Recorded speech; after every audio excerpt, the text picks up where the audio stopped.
Hey guys, and welcome to the Week 5 edition of the Fantasy Points XFL Break. I'm your host, Jake Tribbey, and and I've got Chris Wecht here by my side to help us break down every angle of the Week 5 XFL slate. Chris, how are you doing today?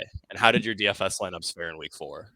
I'm doing good. I think we're hitting our stride here with the XFL DFS season. We both had pretty good weeks DFS wise. You came in second place in the 333 contest, which is pretty sweet. We're definitely I think we're definitely finding some edges and uncovering some hidden gems that the rest of the industry is not quite catching on to. Yeah, it was a great week for me. I think I said 25% of my $15 teams finished in the top 2% of the contest. I won a ticket to the 333 for $35 and ended up finishing in second. So I was really happy with the way week 4 went, and at the same time though, not fully satisfied because I didn't manage to win either tournament. So really excited for these next few weeks because I mean each week that we've gone through XFL, I just feel like it's further revealed that the field doesn't fully understand what they're doing, and like the edges are just absolutely massive. I mean, compared to NFL, I actually think like the edges might be 100 times bigger, which seems crazy, but the last 4 weeks have shown that, and we've got a great slate this week. So getting right into things. Um, We've got the Houston Roughnecks at the Seattle Sea Dragons. Kickoff is tonight at 10:30 p.m. If you like watching these games and you also like sleep, not really the week for you. A lot of late kicks this week. The total here is 43.5. Houston's favored by 3.5. Key injuries. Morgan Ellison is officially questionable. I expect him to play, but he clearly isn't 100%. I mean, if you watch the broadcast last week, he looked pretty good running the ball, but I mean, running on and off the field, he had a bad limp. I mean, he's obviously in some pain. And then Max Borgi, not listed on the injury report and listed as a starter. He was probable ahead of week 4. Obviously, a really shocking inactive. I'd expect him to go this week. I think they just held him out because it's a short week and because they were playing Orlando. I think Houston has a pretty good idea of their own talent and their own personnel, and I think they've done a really good job handling injuries so far, and they seem to have the smartest coaching staff. So I think that was more of a precautionary thing. I don't think there's anything to worry about with Max Borgi. Before we get into the fantasy side of things, Chris, are there any bets you like for this contest? Yeah, I think Houston should be a little bit of a bigger favorite than what they're the 3.5 that they are. Where we have it projected more like Houston minus 6.5, which I mean, Seattle can definitely put up points, but they're not. I don't think they're as good of a team as Houston. I think so. Whether it's Houston, I don't necessarily think the over under is too high, but it's more like I think Houston's defense might keep Seattle a little bit in check. Yeah, absolutely. I think 43.5 sounds about right to me. I actually got 40.5 when this opened over on Bovado, which I was pretty happy about. And yeah, I like Houston minus 3.5. I've already bet Houston minus 3. I don't think you can find that anywhere else, but we definitely like Houston in this game. I think Seattle's being slightly overrated by bookmakers, probably mostly due to their pass heavy nature. Yep. I mean, Houston's just legit number one scoring offense, number one scoring defense. Just a really great team. But getting into the fantasy side of things, we will start with the Roughnecks. I mean, this passing attack is awesome. We've got a 70% pass rate. We've got a lot of really talented wide receivers. I mean, the only thing that's probably stopping everyone from stacking Brandon Silvers with all these Houston pass catchers is that Cole McDonald is stealing a good amount of red zone reps. And goal line reps, he could definitely run some touchdowns in. So it certainly sucks that Silvers isn't playing every snap, but at the same time, I have a really hard time not liking him this week. We actually have him in our projections as our highest projected quarterback, I believe, only slightly above Ben DiNucci. Or actually, no, in terms of value, we have him as the top quarterback. But Yeah. oh, actually both. Actually both. Sorry about Yeah, I that. think he said slightly. Yeah. Yeah. Yeah. So we have him as the top value and the highest projected quarterback of the slate. Industry wide, though, these Houston receivers are not projecting particularly well in terms of value. So that kind of makes me wonder if Houston stacks won't be as popular as I initially thought. What are you thinking here with ownership and this Houston passing attack? Yeah, I think it's probably partly just because they are starting to mix a few guys in with pretty much everybody being healthy. So you've got like the main guys in Jontre Kirkland and Deontay Burnett. And then Travel Harris, Cedric Bird working. Nick Holly's still out there running around about half the routes. And then you got the running backs as well catching passes. So I think that's what's keeping some people feeling super confident. And like on the flip side, Seattle is just like so obvious who their main guys are, whereas Houston's a little bit more tricky to figure out. But I think there's the passing attack from Seattle is the reason we have Silvers as projected high as we do is because it could push Houston more than we've seen them push. Not that they've been ones to take their foot off the gas really, but any little extra bit can give Silvers that, his ceiling is definitely capped, but maybe his, average outcome can be a little bit higher in a game like this.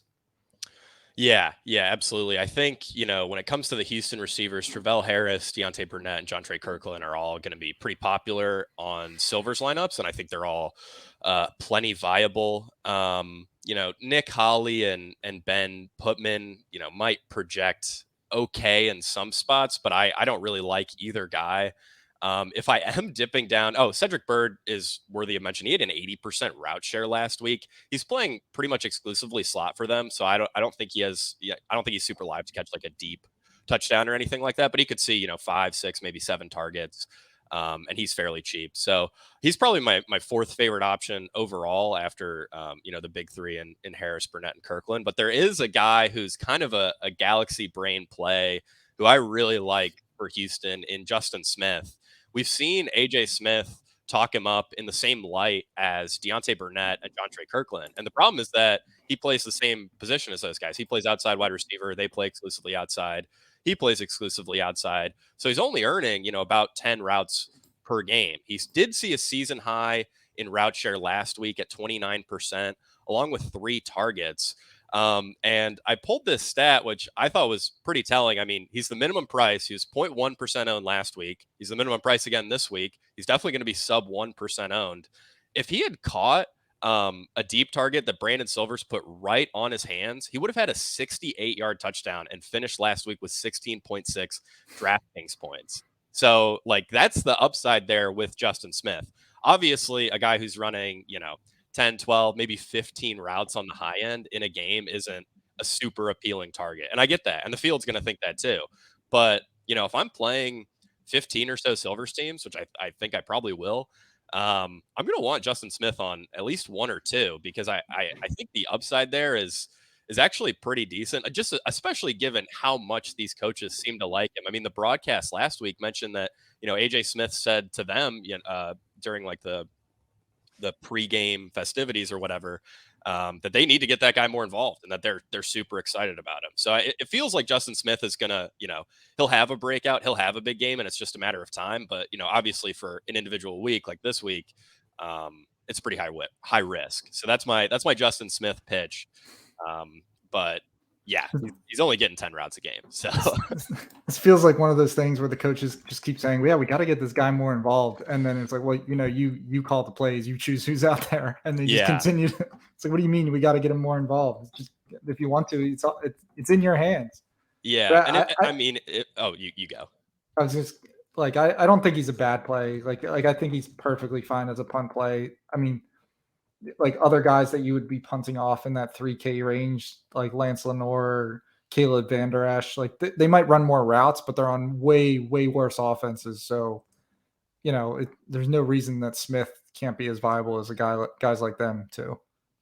Yeah, absolutely. And it's really disappointing that they haven't tried to put him in the slot a little more because it seems like there's just no wiggle room with these outside wide receivers. I mean, Burnett and Kirkland are getting, at least an 80% route share every game. And most games they're running routes on 100% of the dropbacks. So, yeah, it's certainly thin, but I do think there's some really good upside there. And if Justin Smith wins somebody a tournament, I really, really hope it's me. I'll be pretty upset if it's not.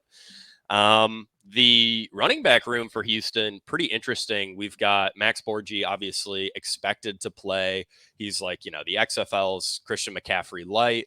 I believe he had about 65% of backfield weighted opportunity in the first 3 weeks. He should be fully healthy. They've been fairly efficient running the ball. He's averaging, I think, 4.7 targets per game, which leads all running backs by, I think, a full target. So easily the best receiving workload among running backs. The problem is he's expensive and he doesn't project particularly well. He'll project a little better for us if we get news that one of Bryson Aline or Dejan Lee is inactive. But I still don't think he's going to pop as a value, even if one of those guys is inactive, because of his price. And that should keep ownership pretty low. I mean, we might get Borgi at 10 or 15%. I'm still not quite sure, but I don't think he's going to be very popular at all. No, yeah, I think if you have the salary, he's a great leverage play on the, one of the highest, if not the highest, the second highest implied team total team of the week. Yeah. So yeah, I think it's an awesome leverage play. And we don't know what the offense will look like if both Lee and Aline are active. But he would get a slight bump if one of those guys is not playing tonight. Yeah, so we actually saw this in week 2. They had all 3 guys active. Borgi led all running backs in weighted opportunity with 15.5 weighted opportunity points. Dejan Lee and Bryson Aline only combined for 5 weighted opportunity points total. So that's a roughly 75% of backfield usage for Borgi, which I think is probably the high end of what we would expect. I mean, Aline and Lee have looked pretty good overall. So yeah, I'd say Borgi's usage will probably range somewhere between 60 and 75%. But he's definitely got pretty solid upside here, especially in an offense as explosive as Houston's. Moving on to the other side of things, Ben DiNucci in a tough matchup against the league's best defense, but at the same time, I mean, he's running. He's second in fantasy points per game behind only AJ McCarron. He has the highest fantasy point total in any individual game of an XFL quarterback this season. Scored 35 points in week 3. Yeah, what are your thoughts on Ben DiNucci and some of these Seattle passing options? I think this is going to be these are going to be the most popular stacks of the week for people. We project Seattle to be down. They already pass a lot. Question is, how much can they really pass even more than they already do? So you're going to see a lot of DiNucci plus Pearson, Blake Jackson, Josh Gordon with VZ, and even Jawan Green could be mixed in. I would probably avoid stacking, DiNucci, Pearson, and Josh Gordon's expensive, so he's probably not going to be the other super popular, but Blake Jackson would probably be the next one. That'll probably be the most common stack, so maybe try to avoid that and mix in other guys as you can. And then even throwing Ellison in the same stack, I think is totally fine when we talk about him as well. Yeah. I mean, my thoughts on these wide receivers are pretty straightforward.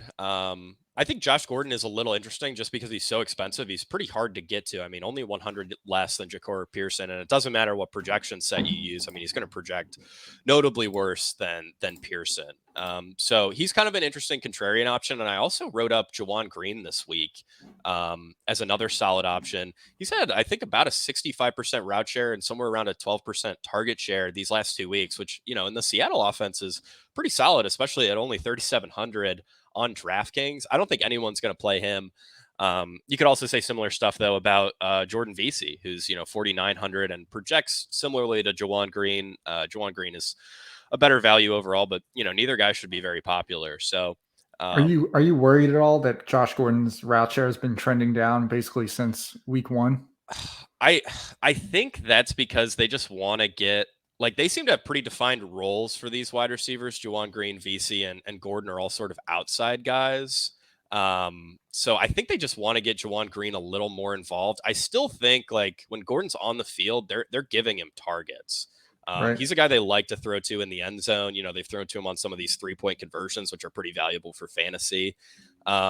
So, I mean, if we see Gordon's route share tip much lower, I'll start to get concerned, but I'm not too worried right now. I just kind of think they like this rotation at outside wide receiver, which maybe lends itself to playing a little more Jawan Green and Jordan Vesey than you would normally think is optimal. Yeah, I think that leads me to want if I had to rank them, like in a lot of my stacks with Danucci, it would be, one of Pearson or Jackson, and then preferably VZ or Green with Gordon, just because he's so expensive. Yeah. But he also may have the highest ceiling of all the wide receivers as well.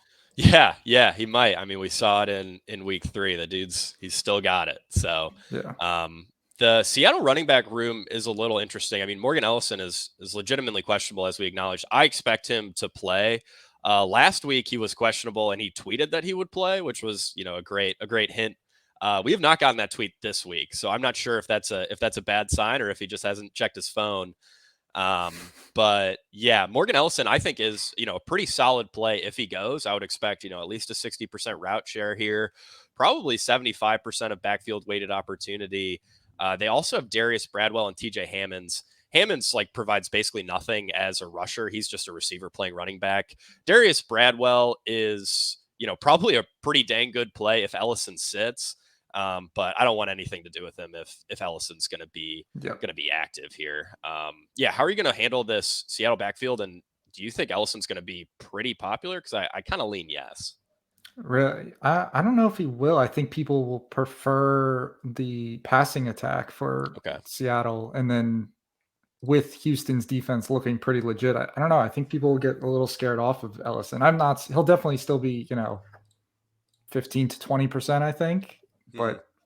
but I don't see him getting up to 40% or something like that. Yeah, I'm with you. I think Brian Hill and Abram Smith probably pull more ownership, but I mean, yeah, Ellison could be in that 20% range. I mean, he projects in terms of value better than a guy like Max Borgi, so I'd expect him to be more popular. Um, but yeah, I mean, I'm comfortable, kind of going both ways on Ellison. I think he's got a good ceiling because he's a really talented player, and Seattle can put up points. And I also think that this backfield just doesn't get much usage. We have seen last week and the week before, they're running the ball more in the red zone because Hmm. Ellison is playing so well. So that's an important note is that, while the backfield to this point hasn't had great touchdown equity, I think it's probably better than previous week's stats imply. Because yeah, they're just giving Ellison the ball more inside the 10 because he's really dang good.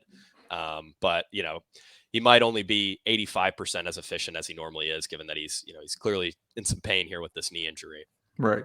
Before we leave this game, because I really want to make sure because this is probably the most popular game of the slate. Yes. Uh, do you think what is your preferred way to attack it? If you have a preference, do you like stacking Houston or Seattle, or does ownership you think drive you in one direction or the other? Yeah, it's really interesting from a macro perspective because we're going to have so much time to make optimal late swaps here, and it's really not something you ever get in Hmm. NFL DFS. And this is a very unique slate. I think this is our last Thursday start of the season. So I'm going to play a good amount of both stacks. There's really only one other quarterback, well, maybe two that I'm interested in playing on the 4-game slate. So I'm going to probably be overweight both quarterbacks and probably game stack pretty heavily, and then just try to leave myself, maybe a flex player and a defense on each of those teams, so that I can swap if things go wrong, or adjust if I'm in a really good position. So I definitely want to be overweight on this game. I just feel like this game has easily the best upside. I mean, we'll get to DC and St. Louis shortly, and obviously we saw them combined for 60 points the last time they played, but this feels to me like kind of the game of the year so far in the XFL, at least from a fantasy and offensive perspective. But I'm really curious how you're playing this. Yeah, more or less the same. I want to be overweight this game. I think it's just about getting the right pieces from this game. It's going to be, we could circle back to the macro of this once we talk through the other games, but Yeah. it does feel like it's going to be hard for the winning lineup to not have at least two or three pieces from this game, and it's just a matter of getting the right combinations. But yeah, we can circle back on the macro of after we talk about all the other games. Yeah, and that's the thing. You can game stack this game without playing one of the quarterbacks, which I think is another sort of interesting angle because I think these quarterbacks alongside AJ McCarron will lead the way in terms of ownership. So, even getting off them a little bit could be a bit unique, but I don't think I'm going to go that direction. All right, moving on to our second game. This is a Saturday 7 p.m. kickoff. We've got the DC Defenders at the St. Louis Battlehawks. Total here is 43.5. DC favored by 2. Some injury news here. Steven Mitchell, wide receiver for St. Louis, limited with a quad issue. I think he plays. Tight end Ethan Wolf for DC did not participate in Tuesday's practice. He's expected to miss, barring any sudden changes. And then Raquel Armstead with a calf issue did not participate on Tuesday's practice. That's a situation to monitor for sure. As of right now, Raymond Calais, who is not in the player pool, would be expected to fill the Armstead role. But I don't think we should expect much here, especially in terms of touchdown equity, because Calais is only 185 pounds.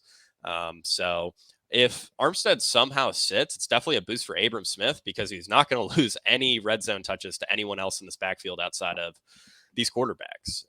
So certainly something to monitor there. And it's extra tough given that we have 2 full days in between games. So definitely keep an eye out there. On the DC side for fantasy purposes, I mean, quarterback is kind of the same old. We've got Teamu handling most of the dropbacks and, about 2/3, maybe a little more of quarterback snaps. But then you've got De'Aaron King with a, very notable red zone role. I think he had, was it 2 touchdowns last week? Yeah. I mean, Did you have any live lineups with him? I did not, unfortunately. Brandon Silver still outscored De'Aaron King. Although you did get De'Aaron King at 0.2% ownership. So my Silvers lineups did outperform my single De'Aaron King lineup. But not sure I'm going to go back to the well on that one this week because it seems like these roles are pretty set in stone with these quarterbacks. Like I don't see King emerging with a bigger role. They're winning too much. Yeah, unless there's an injury to Teamu or anything like that. So I think, as a contrarian option, Teamu is a little interesting for the 4-game slate. And obviously he's in play for the Saturday 2-game slate. He's super streaky. He has, the rushing potential. Sometimes he looks great as a passer. Other games he looks really bad. Do you have any interest in Jordan Teamu for the 4-game slate?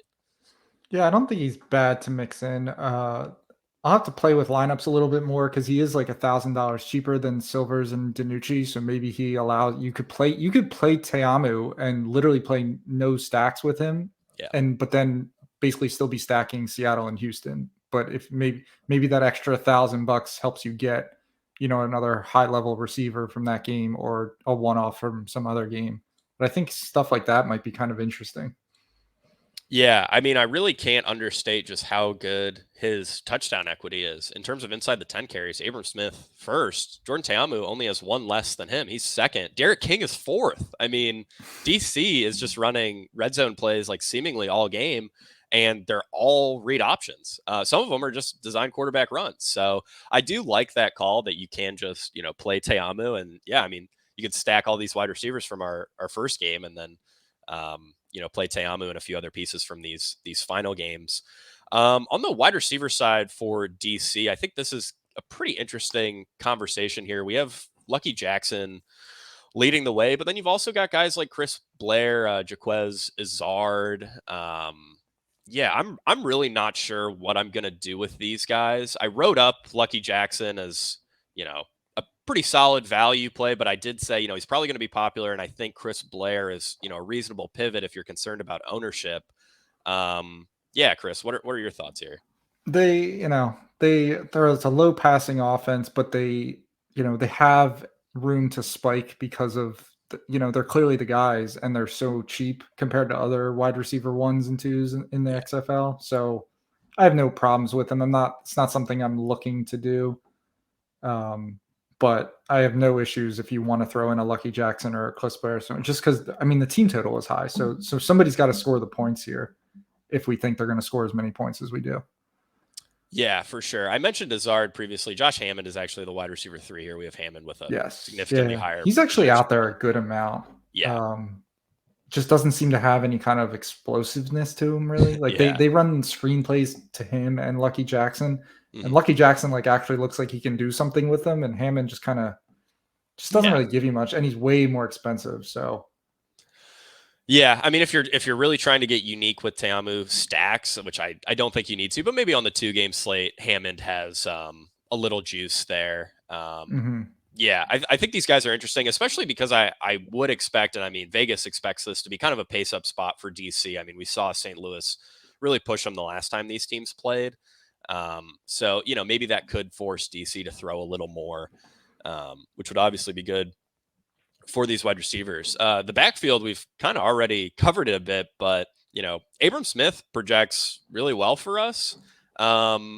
And his workload is just insane. I mean, these last 2 weeks, he's led all running backs in weighted opportunity each week. He's averaging about 18 and a half weighted opportunity points per game over the last 2 weeks. He had 8 red zone rushes in week 4. I mean, that is insane. I don't think he found the end zone, but he probably has the best touchdown equity of any running back, even with his quarterbacks siphoning off carries. At the very least, he's probably right there with a guy like Davion Smith. Maybe you could argue Borgie's up there too. But yeah, the touchdown equity for Abram Smith, very strong. How are you playing this? Yeah, I mean he's gonna get work, especially if Raquel Armstead is out. I mean, he might be my favorite running back play if Armstead is out. Yeah. It depends like how when we get that news and whatnot. Like if we start to hear it before, it's going to get baked into his ownership pretty good. If and then it doesn't look as awesome just because we know Teamu King could run in the touchdowns. Like it's easy there's an easy path to failure for him, but there's also a big path to the ceiling. So if we don't hear he's out until right, but when the inactives come out for the game, there's a good chance Smith does not get pushed at much higher in ownership and he stays in that 20 to 30% range. And I think he's a really nice play there, especially just given the team total and the touchdown equity that he has. Yeah, for sure. I don't think he'll be tremendously popular, but I mean, he could push to be, the most popular running back on the slate. At the same time, I mean, we've seen running back, even when there were these smash plays, we've seen running back ownership come in pretty flat. Like, I'd be surprised if he was drastically higher than 30%. I think that's probably the high end of what you would expect from Abram Smith ownership. And honestly, after what he's shown the last 2 weeks, I mean, 77 and 79% snap shares, like, yeah, just a really, really great role. I do think, for what it's worth, I do think Armstead plays only because DC hasn't signed another running back. I'd be pretty surprised if they were comfortable, with the possibility that they could go into this game with only 2 running backs, given how much they run the football. That's their whole identity. Yeah, Artavis Pierce is another guy on the roster. He's on IR right now, from what I can tell. So yeah, I think, we may get a clue later in the week if DC doesn't sign someone, or if they do, as to Armstead's status. All right. On the other side, we have a St. Louis passing attack that's been really good lately. McCarron looks awesome. I mean, probably the best quarterback in the XFL overall. They seem to be getting a little better every week. I've been pretty impressed with, the development of this offense overall. I feel like we kind of say the same thing about McCarron every week, where it's like he's not quite Silvers, he's not quite DiNucci, but he's still a good option on a team that's throwing the ball at a pretty high rate, and he has talented pass catching options. How are you going to play this week? Because my love for Silvers and DiNucci, I feel like is going to keep me under the field on McCarron, and I'm not super comfortable with that, just given that I think he's pretty good. Yeah, that's a good point. I probably want to try to be at the same ownership that I am at with Silvers and DiNucci as McCarron, because the problem we've seen with St. Louis is they don't quite push the ball when they, like, no matter what. But DC has been putting up points on everybody, so this is a game where we think St. Louis should have to try to score points. So yeah, and the Aitman being on IR really narrows down the receiving group, so it makes stacks with him easier as well. I'm definitely going to try to get a good amount of McCarron. I think he's a solid play. You can stack him with Butler, Shepard, Prohl, maybe even Steven Mitchell, and it's not going to be super. I mean, Butler will probably be popular, but that's it. Everybody else will be pretty reasonable. I think Shepard might be kind of popular after what he did last week. I do think Butler's going to pull the most ownership of this group. But yeah, I think the industry is underrating Shepard a little bit. With for sure, he's like legit good. Yeah, and his role this is the guy who really spent time with the Packers. last week with Aitman out. Like he Yeah. saw 29% target share. We're not necessarily projecting that again, but it's reasonable to expect he does get north of 20% again. Yeah. He was already running all the routes. It just seems like targets finally started to go his way last week. Yeah, him and Aitman were sort of splitting a lot of the targets on like that outside role, and it seemed to be, more in Aitman's favor. With Aitman out, I mean, it's really all Shepard on the outside, and in terms of target share and stuff, which is pretty great. So yeah, he's a bit underrated as a stacking option. I mean, we saw like really good upside last week. He could catch a couple deep balls. I agree with you. Stephen Mitchell, I think is viable. The only counter argument to playing Stephen Mitchell is that they might give his receptions to Brian Hill. So, but DraftKings will still pay out both alternate universes, or the alternate universe, plus the actual score results. So that was a very goofy quirk of last week's slate. But yeah, no, I think Stephen Mitchell is fine at 4,300, decent route share. He has the highest average depth of target on the team. And yeah, just make sure he suits up and plays. At running back here for St. Louis, I mean, it's kind of starts and ends with Brian Hill. I wrote up Brian Hill, and I watched this game super close because I was sweating, a pretty good amount of money here. And one of the things that I wanted to note with Hill was that, his snap share was great last week. It was 70%. At the same time, though, Kareem Walker got some run at the end of the game because it was a blowout. Brian Hill also got his hand stepped on and had to come out for a couple plays. And I also think he may have tweaked his hamstring at one point. He came up gimpy and asked to come out after another play. That's like an extra 8 to 10 snaps for Hill. I mean, I think in close games, Hill's going to be at like an 80% snap share, for the rest of the season, as long as he can stay healthy. Yeah, he's going to be he's going to be the most popular running back but for good reason. Yeah. He gets all the, pretty much all their work, and he's efficient with it too, which, a guy like Devion Smith gets all the work for his team, but it's just not efficient at all. Yeah, exactly. So yeah, definitely like Brian Hill. There is the risk. I mean, Mateo Durant could steal some red zone touches. That's sort of the only like downside with Hill. I was really hoping they'd totally kill Durant's red zone role last week after he fumbled in the at the goal line in week 3. And I think they did lean on Hill a little more, but Durant still got some snaps in the red zone. But yeah, it's really hard not to like Brian Hill. I mean, averaging 5 yards per carry and in a strong offense. Chris, you have anything more on this game? I think we pretty much covered it. Sweet. All right. So we have another late kickoff, our third game of the slate, Saturday at 10 p.m. The Orlando Guardians at the Vegas Vipers. Total here is 41.5. Vegas favored by 7.5. Some key injuries to monitor here. Tyler Huntley has practiced in full all week. We are tentatively expecting him to start. He's listed as the starter. Obviously, we know we can't trust these Vegas depth charts. Last week he started the game and then he came out, I believe, on their second drive of the first quarter because he was just having a lot of trouble moving due to this like thigh knee thing that he's dealing with. And Luis Perez ended up finishing the game. I think we have like an 80-20 split projected right now. I mean, Huntley has like some real risk of coming out of the game due to injury, but I think he's clearly the better quarterback. So if he can go, he should get every snap. I have a little interest here in GPPs, but before we get to that, final injury note, Martavis Bryant did not practice on Tuesday and Wednesday with a knee issue. We saw Geronimo Allison as a healthy scratch in week 4. I'd expect Allison to be active if Bryant can't go. I think it's very unlikely we see both of these guys sit unless this new offensive coordinator just really hates Allison for some reason. I'm not sure if you have any take on this injury stuff before we get into the fantasy implications. Nothing, no serious take. We so much is up in the air with their receiving core right now, so it makes projecting them difficult. And you're just gonna, if you want to play a Vegas receiver, you're just gonna have to pay attention to what happens with these guys.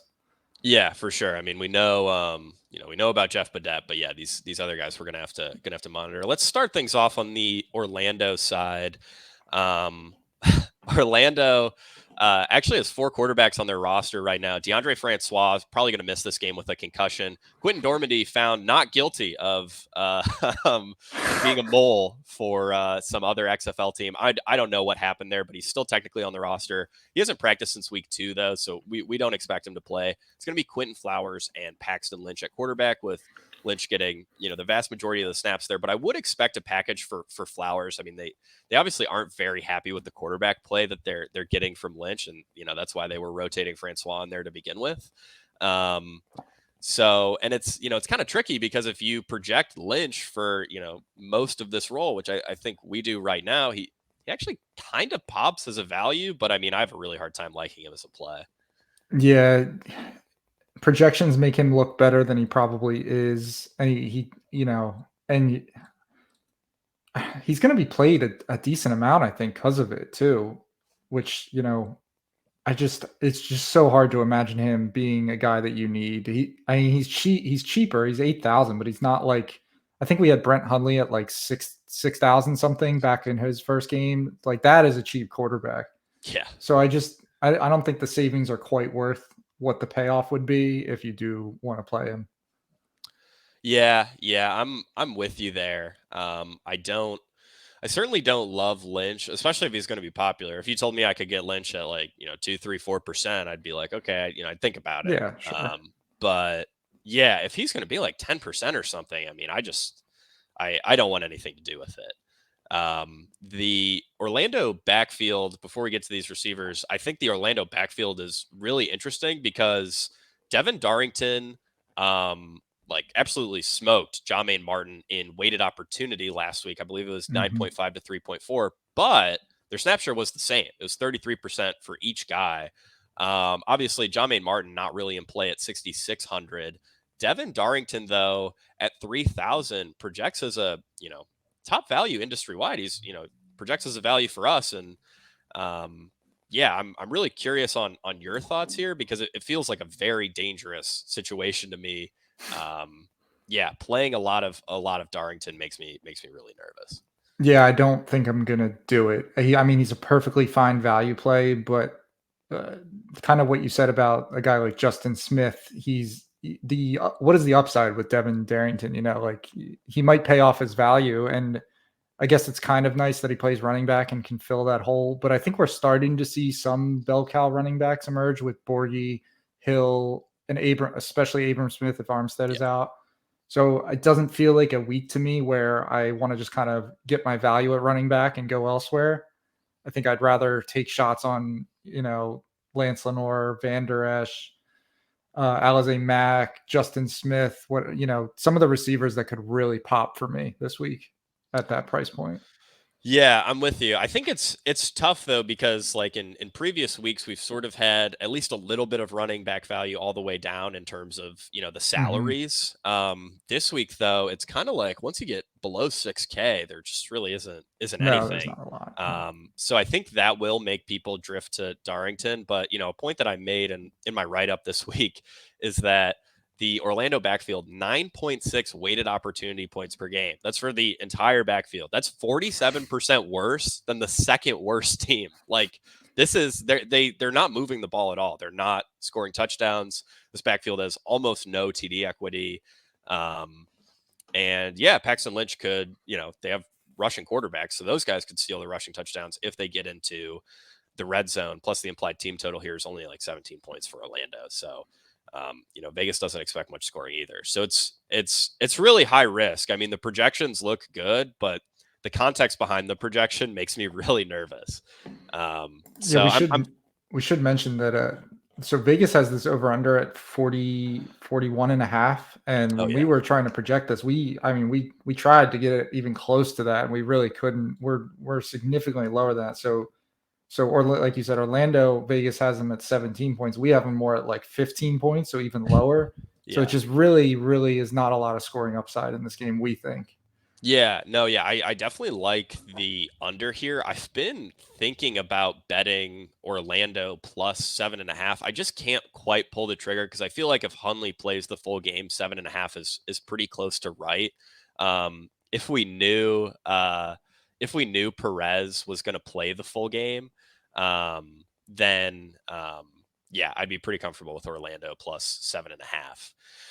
But all right, moving on to the Vegas side of things. I really like Hundley as a GPP play, just because I think people are going to be really scared off due to his what happened last week, and I believe he's got the questionable tag next to his name on DraftKings, so that should keep people away. I mean, we probably get sub 5% ownership on Hundley, who's one of the most talented quarterbacks in the XFL. The receivers are a total mess, so like, who do you stack him with? I don't know, but it should keep people away. So, Chris, do you have any interest in this Vegas passing attack? Yeah, if Hundley is going to get all the snaps, I'll always be interested in him because I think he's actually a decent quarterback. Yeah. If I'm stacking him, I mean, Bidet is pretty awesome. He's very involved. You really don't have to worry about him, but he's going to be popular. Yeah. I don't know how much that matters though if you're stacking him with a guy like Hundley, because Hundley's not going to be popular. And then it's Sweeting, Sexton, and then we don't know about Martavis Bryant, Geronimo Allison. Sweeting had the big game last week, but he only ran like 40% of the routes. Yep. So don't necessarily want to chase that. Sexton ran 100% of the routes, I think. Yeah. Yeah. And just didn't get a lot of work, but he's cheap. And if he's going to be out there again, he's probably a pretty nice receiver to use this week, whether you're stacking him or not. Yeah, I'm with you. I think your Bidet take was spot on. Bidet will be popular on his own, but Bidet plus Hundley, I don't think it's going to carry much ownership at all. Mm-hmm. And I'm fine with single stacking Hundley. I think I prefer double stacks a little more this week because of the uncertainty with his knee. I mean, he might end up throwing more because he can't move as well. But also, based on what we saw last week, if he can't move, I mean, they'll probably just take him out of the game. So yeah. I think if you're playing Hundley, you're kind of betting on that rushing upside. So yeah, single stacks are fine there. And then yeah, when it comes to Sexton versus Sweeting, I prefer Sexton. We have Sweeting projected slightly higher, but yeah, I mean, I think Sexton is a really good play. If you tell me he gets 100% of the routes on a team that's quarterbacked by an NFL caliber guy. I'm a pretty big fan of that play at 3,600. And then, I'll probably mix in a little, if I play, multiple Hundley lineups, I might mix in a little bit of whoever's active between Martavis Bryant and Geronimo Allison. I'd be pretty surprised if both guys suited up this week, given what we saw last week and the injury concerns with Bryant. But yeah, those are my thoughts on the Vegas passing attack. You have anything to add there, Chris? Nope. I think we can. I mean, do we even need to talk about the running backs for Vegas? I mean, I guess we can mention them. Rod Smith and John Lovett neck and neck last week in weighted opportunity. Lovett at 7.9, Smith at 7.8. DeAndre Torrey is a little bit involved, 5% snap share. It's slowly turning into a two-man backfield. I think that may be a mark of the new offensive coordinator. So, for the 2-game slate, I think both Lovett and Smith have at least some reason to be played. For the 4-game slate, though, I mean, I don't see how you can get there on either guy. Yeah, it doesn't seem like it's worth playing. I mean, they both saw a slight bump in route share, so yeah, maybe that is pulling away from DeAndre Torrey a little, but yeah, as long as they're basically splitting everything, it's hard to really consider them. Yep. Alrighty, moving on to our last. Oh, I think we forgot to talk about the Orlando receivers. Oh yes, you're right. I did skip the Orlando receivers. Thank you for. Not that there's a lot to talk about there. Yeah, I mean, it's really it's kind of the same as last week for the most part. We've got Lance Lenoir popping as a solid value industry wide. He's a good play, but the passing efficiency of these offenses it's just bad. Right. So, like the floor is pretty low. Yeah. Latimer is shaping up to be really popular. I mean, he projects well industry wide. He projects pretty well for us. He's easily earning the most consistent targets on the team. He's dominating, the red zone stuff. He's like pretty much the only guy seeing red zone targets for them. It doesn't feel great to have an Orlando player be potentially one of the most popular on the slate, though, does it? Yeah, right. And another thing that I've kind of noticed with these spring leagues is outside of like Donald Parham, who was, a 2020 XFL legend. These tight ends, while a lot of the time they see good volume and project well, we really haven't seen like many good ceiling performances from these tight ends that are getting a lot of targets. I mean, Sal Cannella in the USFL last year, he was popular every week. I don't think he ever exceeded 20 DraftKings points. And that's kind of how I feel about Latimer. I mean, Latimer probably has a little more upside, but the floor is like 5, 6, 7 points. And if he's going to be like 30% owned or higher, yeah, I'm fine being underweight the field there. I think fading popular Orlando players is probably sharp. I think you'll make money in the long run if you do that. Yeah, probably. And then Eli Rogers, I guess, is worthy of a mention. Only 3,400, projects pretty well. The industry has him in a pretty similar spot to Lenore. We're higher on Lenore. I think Lenore is clearly the lead wide receiver in this offense. Not that that's worth a ton relative to being the wide receiver too. Right. But yeah, all three of those guys are in play and are decent values. Just remember that the Latimer will probably be very popular. Yep, I think that covers him. Alrighty, thanks for stopping me on that. By the way, I almost skipped over our fantastic Orlando receiving group. Okay, last game of the slate. This is a Sunday at 9 p.m. kickoff, so night owls rejoice. The Arlington Renegades at the San Antonio Brahmas. Total here 34.5. I mean, goodness. San Antonio favored by 3 points. Fun quirk here. These teams are playing twice in a row. They play again in week 6. So we get to see this, game of the year type spring football contest 2 times in like 7 days. So that's awesome. Injuries. Wide receiver Javonta Payton for Arlington is likely going to sit due to a concussion. He only had 5 routes in week 4, so not something I would be super worried about in terms of impacting projections or whatever. San Antonio has a lot more to monitor, though. TJ Vasher is dealing with a shoulder issue. He was limited in practice on Tuesday, and Travis Johnson, another wide receiver for San Antonio, dealing with a back issue. He did not participate on Tuesday's practice. Both guys should be considered questionable. Probably a little more likely for Vasher to play, but I would be surprised if we see Johnson suit up this week. Before we get into the fantasy implications of all that, do you have any bets that you like for this game, Chris? Not really. I think we're projecting pretty much where the Vegas line is. No, I don't think there's any good stands really with this one. Yeah, this line opened up at 36. If you manage to get the under there, I certainly like that. Not something I bet personally. You might still, if you shop around enough, maybe you could find like 35.5. I'd be fine with that under. We're really not going to see many points in this one, I don't think. But all right, starting off with the Arlington side of things. I mean, we've got Kyle Sloter playing not very well. We've got wide receivers who are jumping all over the board in terms of route share on a weekly basis. Mm-hmm. I mean, I'm fine totally fading, this game and especially this passing attack. But yeah, I'm curious on your thoughts here because we do have, Cannella projects okay, but Caleb Van Der Esch at only 3,000 actually projects as a pretty strong value for us. So yeah, he's the guy I like. Probably the only guy I really like from Arlington. He didn't play the first 2 weeks, I believe, and has been ramping up each of the past 2 weeks. He and he actually looks pretty good. Like he's actually giving them a little bit of a spark. So at 3K, I think he's totally viable and a nice salary saver if you need it. You're just, you're not going to get a massive game, but I think he's good as a value play. And much, I'd rather play him than like Cannella. Slaughter we're projecting him to get all the snaps. There's an outside chance that maybe Plitt comes in if he continues to not play well, but right now we're not projecting that to happen. So yeah, not too exciting on the Arlington side. No, certainly not. I think, in my player pool, I will probably narrow it down to only Caleb Van Der Esch, at least when it comes to these pass catchers. I mean, you could make an argument for Vaughns or Arcanado, but we've seen, like I said, these route shares are just all over the place. Yeah, just all over the place week to week. It's like they're hitting randomize on their wide receiver route shares. It's really weird. Like I don't know. It just doesn't seem like they found any offensive rhythm at all, and like they're not comfortable with their personnel.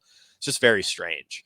Running back though for Arlington, I mean, Davion Smith, I think is legitimately in play. He's not like a crazy value or anything, but he should be decently popular. He's totally dominates the red zone role. The team cut Adrian Killings, I believe. So it's really just him and Farrow in this backfield. Farrow is seeing the pass game work, but if they get inside the 5, it's the ball's going to Davion Smith. Like they're not even gonna mess around with play action. Like they're giving him the ball. And we'll get to the other side of this game as well, but I kind of like, Davion Smith, the Arlington running back paired with the Arlington defense, as, a little mini stack for this game. Yeah, I don't hate that. I really wish he was like in the 6K salary range. Like 7.5 is just like a touch too much. Just because like your upside is him scoring a touchdown. Maybe he runs for 30 or 40 yards. That's like 11 points. So for him to hit 2x value, like that's still not even 2x at 7.5. So he's a little expensive, but I think he's an okay play. Yeah, I mean, I think what's keeping him in play is that running back scores in these spring leagues are just always so low that if you can get to 17, 18, 19, you're probably going to be the optimal running back. And if he falls into the end zone a couple times, that's certainly possible, especially in a game like this where both of these teams are bad. So I wouldn't be surprised if one of these teams won, like 24-10 or something like that in sort of blowout fashion. Yeah, not really sure I have anything else to add here on the Arlington side of things. I think we're safe to move on to San Antonio. We've got a split projected at quarterback. They just demoted their offensive coordinator, San Antonio did. So obviously not very happy with the way things have gone these last 2 games. I mean, Cone was super efficient in weeks 1 and 2, and like as of late has looked pretty bad. Reed Sinet, could potentially start, or at the very least could certainly rotate in and get some reps here. Chris, I imagine you don't have much interest in this San Antonio quarterback situation. No, I mean, this might be the team I have the least interest in altogether, which is saying a lot with Orlando and Arlington on the slate. The QBs are going to split. We got tons of injury news on the wide receivers. It's the last game of the slate, so we're not going to have that information until like you're going to have to make your calls on this. This really does feel like a spot to, what we talked about a couple guys from the Arlington side, but on the San Antonio side, maybe the running backs, but the receivers and the QB, I'm probably just avoiding because I don't want to have to wait and not play guys from the other 3 games until Sunday night to find out who's going to be out there for them. Yeah, I'm with you. I think, Jalen Tolliver, I mean, just absolutely no interest in these quarterbacks. But Jalen Tolliver, I think, is a little interesting. We're above the industry on him. He led all pass catchers in targets last week. And I mean, he's not going to catch any ownership because this is just so gross of a situation. So like I don't, if you're playing in like the super large tournaments, I actually don't hate Tolliver.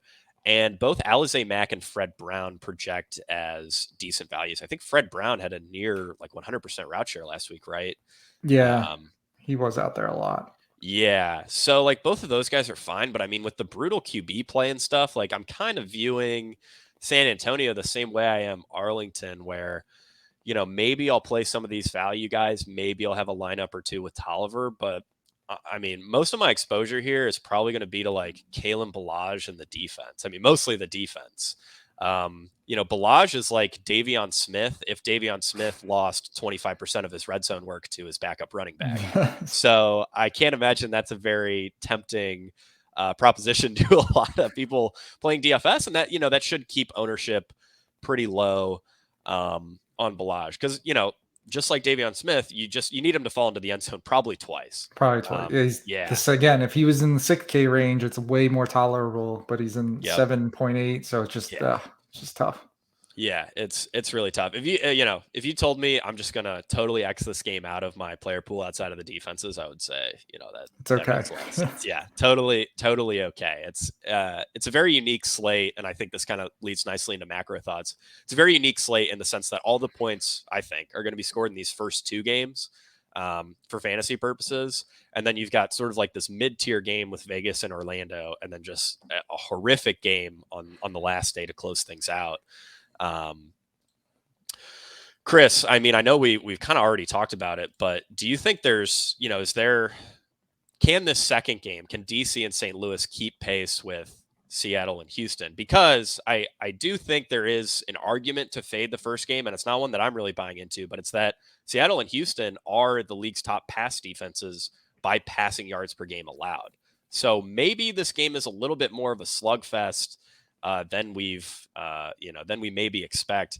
I don't necessarily think that carries a lot of weight because I think Houston's offensive coordinator is a genius, and I think Seattle, they've shown that they have plenty of passing upside. DiNucci being kind of streaky, I think, sort of helps their upside because he can get really hot. I mean, I think in week 1 he threw for like 110 yards in a quarter. Like, I mean, he's got some serious upside. So yeah, so Houston's defense in particular. So they've played Orlando twice, San Antonio, in Arlington. Yeah. Right? That's right.